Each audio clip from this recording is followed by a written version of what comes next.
தொழில்நுட்ப கலப்பணியாளர் சங்கத்தினுடைய மாநில தலைவர் சி ராமகிருஷ்ணன். தோழர்களே, இன்றைக்கு நடைபெற்றுக் கொண்டிருக்கின்ற கூட்டம்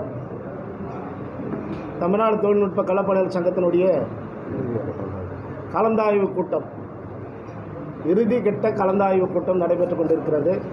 இந்த கூட்டத்தில் அனைத்து மண்டலம் வாரியாக பொறுப்பாளர்களும் உறுப்பினர்களும் கலந்து கொண்டிருக்கிறார்கள்.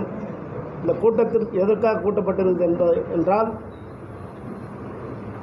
தமிழக அரசு பொதுப்பணித்துறை நீர்வளத்துறையில் கிட்டத்தட்ட 15 ஆண்டுகளாக தினக்கூலி பணியாளர்களை நிரந்தரம் செய்யவில்லை.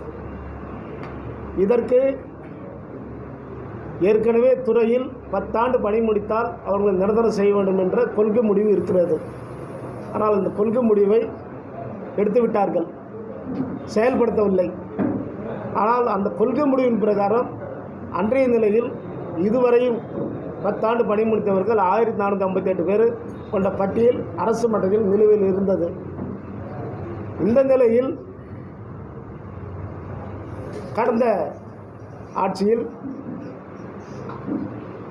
முதலமைச்சர், அந்த கடந்த ஆட்சியில் இருந்த முதலமைச்சரிடம் நேரில் சந்தித்து மனு கொடுத்து தினக்கூலி பணியாளர்கள் நிரந்தரம் செய்ய வேண்டும் என்று மனு கொடுத்தோம்.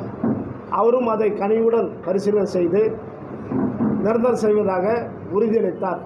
ஆனால் யார் யார் பணி செய்கிறார்கள், எவ்வளோ நாள் சர்வீஸில் இருக்கிறாங்க, உண்மையானவங்க யார் என்று கண்டறிவதற்காக நான் கமிட்டி போடுகிறேன் என்று கூறினார். அது பிரகாரம் கமிட்டியும் போட்டார். சத்தியமூர்த்தி இணை தலைமை பொறியாளர் அவர்கள் தலைமையில் ஒரு கமிட்டியை போட்டார். அந்த கமிட்டி என்ன சிபாரிசு பண்ணுகிறதோ அது பிரகாரம் நிரந்தரம் செய்வதாக உறுதியளித்தார். அந்த கமிட்டி சிபாரிசு செய்தது. அந்த கமிட்டியின் சார்பாக ஏற்கனவே 10 ஆண்டு பணி முடித்தவர்கள் 1458 பேர் சேர்த்து 3407 பேர் என்ற ஒரு பட்டியலை அரசுக்கு கொடுத்தார். அதை அரசு ஏற்றுக்கொண்டு அந்த பட்டியலில் உள்ளவங்க அத்தனை பேருமே படித்தவர்கள், பட்டதாரிகள், டெக்னிக்கல் தொழில்நுட்ப உதவியாளர்கள், அத்தனை பேர் அதில் இருக்காங்க. அவங்க தான் களப்பணியாளர்கள். ஒரு டேமாக இருக்குன்னு சொன்னால் இவங்க தான். ஒரு மெயின்டெனன்ஸ் பிடபிள்யூ இருக்காங்க, ஒரு மெயின்டெனன்ஸ் மருத்துவமனையாக இருக்கட்டும், இல்லை நீதிபதிகள் குவார்ட்டர்ஸாக இருக்கட்டும், இல்லை அமைச்சர்களுடைய வீடுகளாக இருக்கட்டும், எதுவாக இருந்தாலும் பராமரிக்கிறது பிடபிள்யூ. ஸோ இவர்களை மறந்துட்டு பெருக்குபவர் துப்புரவு பணியாளர், இந்த 2 கேட்டகரியில் இவங்க அத்தனை பேரையும் 3400 பேரை போட்டிருக்காங்க. இதில் ஏற்கனவே அவங்க 25 வருஷமாக பணி செஞ்சவங்க. இதில் நிறைய பேர் இறந்து போயிட்டாங்க, ஓய்வு பெற்றுட்டாங்க.